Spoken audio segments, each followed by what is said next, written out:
आइए मेरे भाई, आज हम देखते हैं 10 से विभाज्यता के नियम।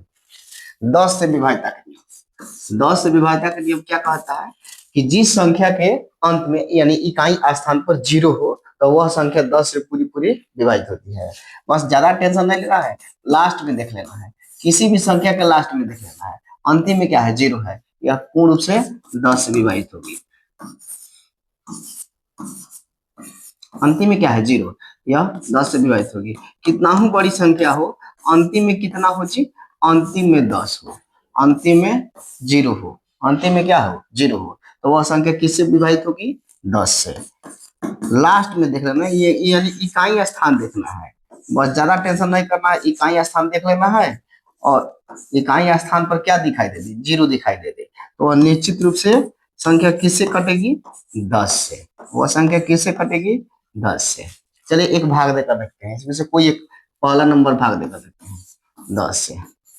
ये 50 50, 10 पचे 50, कट जाएगा पूरा पूरी। एक बार में एक ही अंक उतरता है, यानी कि 5 उतरेगा। तो 10 के पारा कई बार पढ़ेंगे, 5 आएगा तो उसे कब, तो 10 के पारा 0 बार पढ़ेंगे तब 5 से कम आएगा तो जीरो हो जाएगा। 10 के पारा 0 पढ़ेंगे तो जीरो हो जाएगा। 10 में से सॉरी 5 में से 0 गया 5, अब उतर का जाएगा 0। फिर 10 के पारा 5 पर 10 पचे 50, यानी कि 50 में से 50 घट जाएगा, खत्म हो जाएगा, यानी कि पूरे पूरे कट गया। इस प्रकार से लास्ट में देख लेंगे, लास्ट में अगर शून्य होगा तो निश्चित रूप से संख्या 10 से पूरी पूरी विभाजित होगी। चलिए 11 से विभाज्यता का नियम देखते हैं। 11 से विभाज्यता का नियम, 11 से विभाज्यता का नियम, 11 से विभाज्यता का नियम यह कहता है कि किसी संख्या के विषम स्थानों के योग तथा सम स्थानों के योग के अंतर शून्य हो या 11 के गुणज हो तो वह संख्या 11 से पूरी पूरी विभाजित होती है। यानी कि इसका नियम यह है कि एक अंक छोड़ने के बाद अगला अंक को जोड़ना है, एक अंक छोड़ने के बाद अगला अंक को जोड़ना है, ऐसे गेप कर करके जोड़ देंगे, फिर जो छोड़े रहेंगे उस सबको जोड़ देंगे, और जोड़ने के बाद घटाएंगे, घटाने पर क्या आ जाएगा, जीरो आ जाए या 11 आ जाए, 11 के पहाड़ा में कुछ भी आ जाए, 11 22 33 44, यानी कि 11 का गुणा जा जाए तो निश्चित उस संख्या किससे विभाजित होती है, 11 से। देखते हैं एक उदाहरण देखते हैं।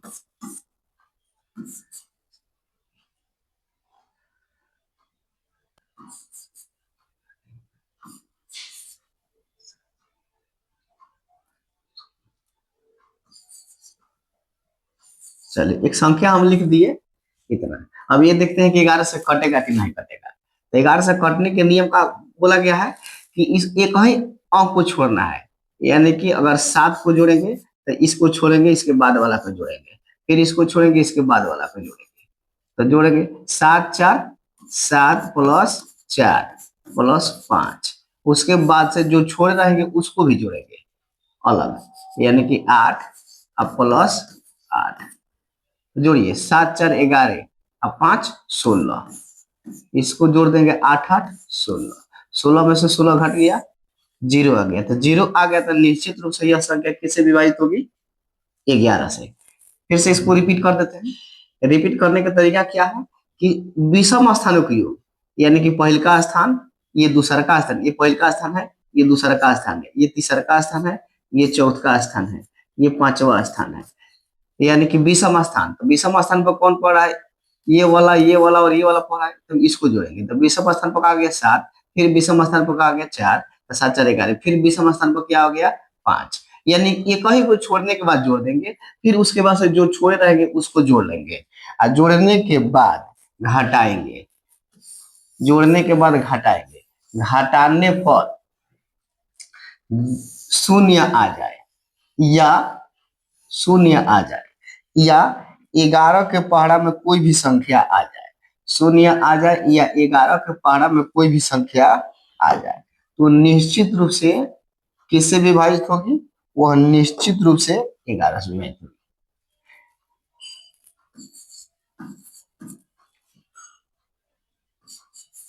चलिए दूसरा का उदाहरण देखते हैं।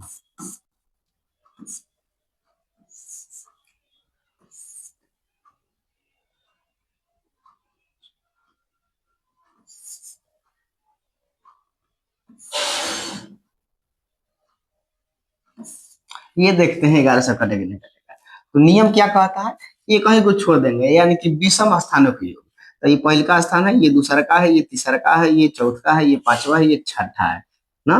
तो विषम स्थान वाला जोड़ना है। तो पहले का स्थान पर एक है, तो तीसरा का स्थान पर तीन है, पांचवा स्थान पर छह है, इसको जोड़ेंगे। यानी कि एक का तीन चार, और चार और छह 10। उसके बाद से सम स्थान का योग। तो एक के बाद दूसरा का स्थान सम आता है, तो ये दो जोड़ेंगे, जो जो छोड़े हैं उसको जोड़ेंगे। यानी कि दो जोड़ेंगे, फिर दो जोड़ेंगे, फिर छह जोड़ेंगे, तो दो दो चार और छह 10। यानी कि 10 में से 10 गया, शून्य आ गया। शून्य आ गया तो यह संख्या निश्चित रूप से 11 से विभाजित होगी। चलिए एक और उदाहरण देखते हैं।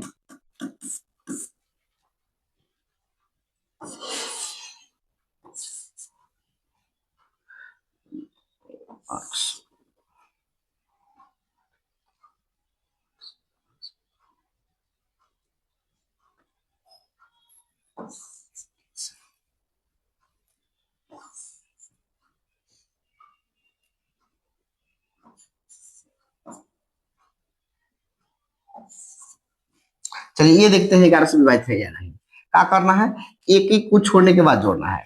यानी कि 5 के साथ किसको जोड़ेंगे, 4 को।